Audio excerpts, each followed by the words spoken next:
निवडणुकीच्या पार्श्वभूमीवर उत्तर सोलापूर विधानसभा मतदारसंघातील प्रमुख कार्यकर्त्यांचा महत्त्वपूर्ण मेळावा आमदार विजयकुमार देशमुख यांच्या प्रमुख उपस्थितीत लिंगशेट्टी मंगल कार्यालयात संपन्न झाला। या बैठकीस भाजप शहराध्यक्ष रोहिणी तडवळकर, माजी शहराध्यक्ष नरेंद्र काळे, माजी सभागृह नेते शिवानंद पाटील, माजी नगरसेवक संजय कोळी यांच्यासह शहर उत्तर विधानसभेतील प्रमुख पदाधिकारी कार्यकर्ते उपस्थित होते। यावेळी मार्गदर्शन करताना शहराध्यक्ष रोहिणी तडवळकर म्हणाल्या की आगामी महापालिका निवडणुकीत उत्तर सोलापूरमधून सर्वाधिक नगरसेवक भाजपाच्या माध्यमातून निवडून यावेत, यासाठी प्रत्येक कार्यकर्त्यानं ताकदीनं काम करणं आवश्यक आहे। संघटन मजबूत करून बूथ पातळीवर प्रभावी नियोजन राबवण्यावर त्यांनी भर दिला। दरम्यान आमदार विजयकुमार देशमुख यांनी मेळाव्याच्या आयोजनामागील भूमिका स्पष्ट करत सांगितलं की पालिका निवडणुकीच्या पार्श्वभूमीवर सर्वसामान्य कार्यकर्त्यांशी थेट संवाद साधणं आणि त्यांच्या भावना जाणून घेणं गरजेचं वाटलं, म्हणून या मेळाव्याचं आयोजन करण्यात आलं। आगामी निवडणुकीत एकसंघपणे काम करून भाजपला भक्कम यश मिळवून देण्याचं आवाहन यावेळी आमदार देशमुख यांनी केलं। या बैठकीमुळे उत्तर सोलापूरमधील भाजपच्या निवडणूक तयारीला वेग आलाय। राजकीय वर्तुळात या मेळाव्याची जोरदार चर्चा आहे। आज सकाळी तुम्हा आपल्या सगळ्यांना 10 वाजता बोलवलं होतं, पण याला 12 वाजता 12 सव्वा 12 आता टाईम झालेला, याला जवळपास 2 सव्वा 2 तास उशीर झाला। आजचा ह्या बोलवण्याचा मागचा हेतू असं होता की गेल्या 2-3 दिवसापासून मी थोडं आपल्या सगळ्यांशी भेटू शकलो नाही। आमच्या घरगुती कारणामुळे आमच्या इथे तब्येत ठीक नव्हते, दवाखान्यात होते, त्यामुळे कार्यकर्त्यामध्ये काहीतरी मग आम्ही आल्यावर मग भेटत नाही असं काहीतरी गैरसमज निर्माण होऊ नये आणि तुमचा आमचा संवाद कायम चालत राहावा यासाठी आज मी सगळ्यांना भेटून घ्यावं म्हणून मी आज वेळ दिलो होतो। पण सकाळी फोन आला की पालकमंत्र्यांचं की त्यांना आईंची तब्येतीची विचारपूस करायला घरी येणार आहे, तुम्ही घरी थांबा म्हणून सांगितलं।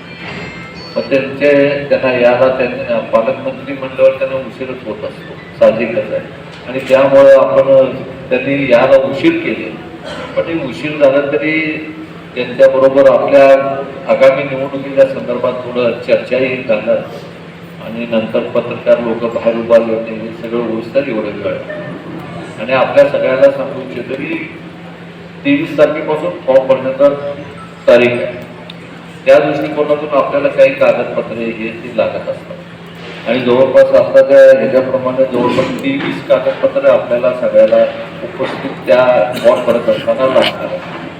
त्याचा आपल्याला महानगरपालिकेच्या कडनं लिस्ट मिळालं असेल तर मी मेंटेनन्स सांगेन, त्या सगळ्या लिस्ट आपल्या व्हॉट्सअपवर जेवढं शक्य प्रमुख लोकांच्या झाले त्या आपल्या सगळ्यांनी ते बघून घ्यावं। दुसरी आणि कारण 23 कागदपत्र गोळा करण्यामध्ये वेळ फार जातो। दुसरी गोष्ट म्हणजे आज वहिनीताई आलेल्या त्यांनी काहीतरी आपल्याला 2 शब्द आपल्या पार्टीच्या वतीने बोलणार आहे।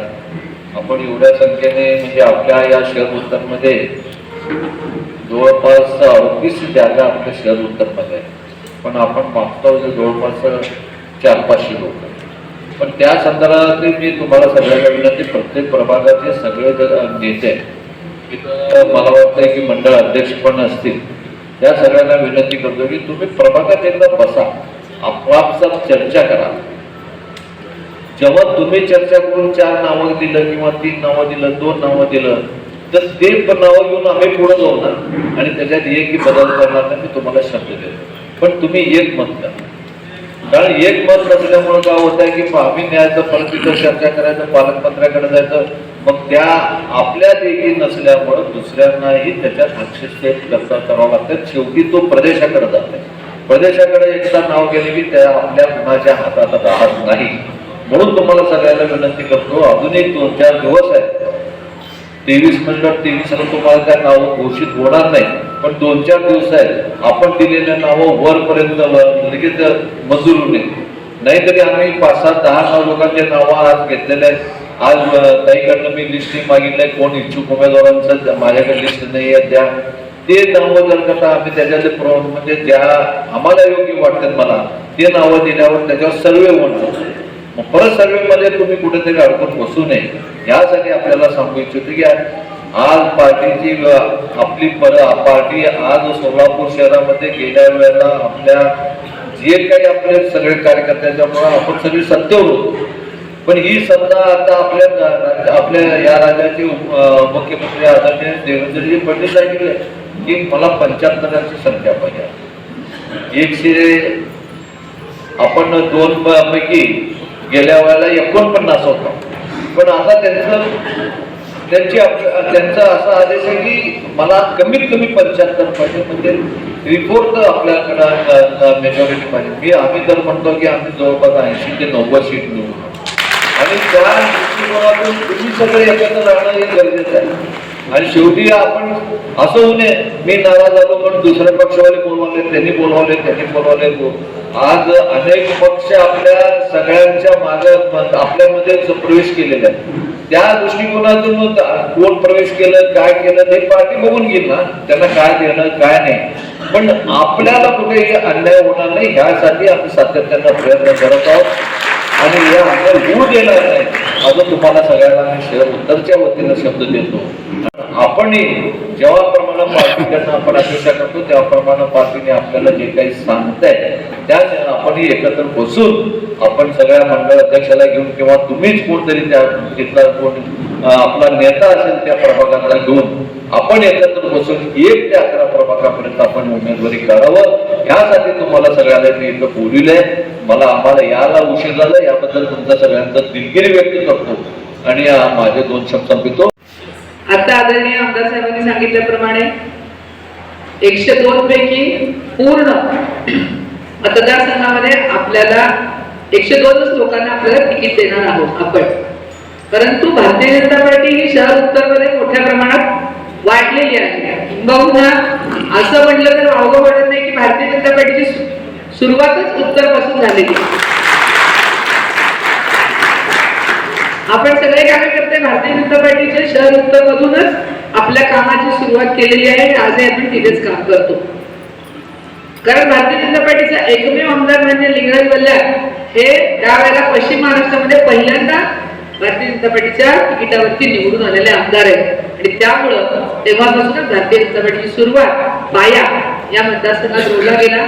त्यामुळे आज आपल्याकडे जरी 11 प्रभाग असले तरी सुद्धा 40-44 तिकीट जरी आपल्याकडे असले तरी आपल्याकडे कार्यकर्त्यांची संख्या मोठी आहे. मगाशी आमदार साहेबांनी सांगितल्याप्रमाणे आपल्या इच्छुक उमेदवारांची संख्या जास्त आहे, त्यातून तिकीट कोणाला मिळणार हे आज आम्हालाही माहिती नाही आणि त्यांनाही माहिती नाही. जे इथले उमेदवार आहेत त्यांच्या नावाची शिफारस आम्ही पक्षाकडे करणार, पक्षाचे माननीय अध्यक्ष यामध्ये निर्णय घेणार. तिकीट कोणाला मिळणार हे आज मला आणि व्यासपीठावर बसलेल्या कोणालाच माहिती नाही, परंतु प्रत्येकाने कमळ हाच आपला उमेदवार आहे, मीच प्रत्येकाने उमेदवार आहे असं समजून आजपासून कामाला सुरुवात केली तर आता ही संधी मिळणार आहे. ज्यांना ही संधी मिळालेली आहे त्यांचं आपल्याला सगळ्यांना काम करायचंय. मंडळ अध्यक्षांच्या वरती आमदार साहेबांनी जबाबदारी दिलेली आहे की मंडळ अध्यक्षांनी आपल्या मंडळात जेवढे प्रभाग आहेत त्या सगळ्या इच्छुक उमेदवारांना एकत्र करावं. केव्हा ना केव्हा तरी आज तुला संधी मिळाली तर उद्या मला मिळेल अशा प्रकारची भावना ठरली तर आपला उमेदवार जास्तीत जास्त मताधिक्याने त्या प्रभागामध्ये 40 उमेदवार निवडून येईल. प्रत्येकाला तिकीट देणं शक्य नाही. एकेका 2-2दा संधी मिळाली, पुन्हा संधी मिळेल ही शक्यता आहे किंवा नाही हे मला माहिती नाही, परंतु नवीन लोकांना प्रत्येक वेळेला संधी दिली जाईल. कारण कार्यकर्ता एका प्रभागामध्ये जवळजवळ 50 इच्छुक आहेत एका मतदार एका विभागात अ ब क ड मध्ये 1020 जी संख्या आहे ही सगळ्या प्रभागामध्ये इच्छुक लोकांची संख्या आहे. भारतीय जनता पार्टीकडे कार्यकर्त्यांची वाढ नाही, परंतु कोणाला द्यायचा हाही प्रश्न आणि सगळे तुल्यबळ उमेदवार म्हणजे कोणाला कमी कोणी जास्त कोणी कार्यकर्ता कमी लेखण्याचा आपला उद्देश नाही, परंतु ज्याच्या ठिकाणी भारतीय जनता पार्टीचा निष्ठावान कार्यकर्ता हा पहिला निकष आहे. दुसरा निकष त्या वयामध्ये त्या प्रभागामध्ये इलेक्टिव्ह मेरिट कोणाचं आहे, कोण निवडून येऊ शकतो असाही विचार करणार. भारतीय जनता पार्टीचा सर्वे चालू आहे. तुम्ही सगळ्यांनी सर्वेच्या मागे लागण्यापेक्षा मी कसं चांगला आहे हे लोकांना पटवून द्या. सर्वे करणाऱ्या माणसाला शोधू नका, तो तुमचं नाव घेईलच असं नक्की सांगता येत नाही. त्यामुळे प्रत्येकाने तुमचं नाव घ्यावं अशा प्रकारचं काम करा. जे तिथले नगरसेवक होते आधी त्यांचा परिचय सगळ्यांना आहे, ते त्यांच्यामध्ये येतील. आता जे होऊन उठलेले आहेत त्यांनाही ही संधी मिळणार आहे. त्यामुळे तुम्ही सगळेजण काम करत राहा. भारतीय जनता पार्टीचे जे उमेदवार ज्यांना आपण तिकीट देणार आहोत त्यांच्यासाठी म्हणून ऍडव्होकेट योगेश कुर्रे हे आपले वकील आघाडीचे प्रमुख आहेत. त्यांचा नंबर देते, कोणाकडे मोबाईल असेल त्यांनी सगळ्यांनी नंबर घ्या.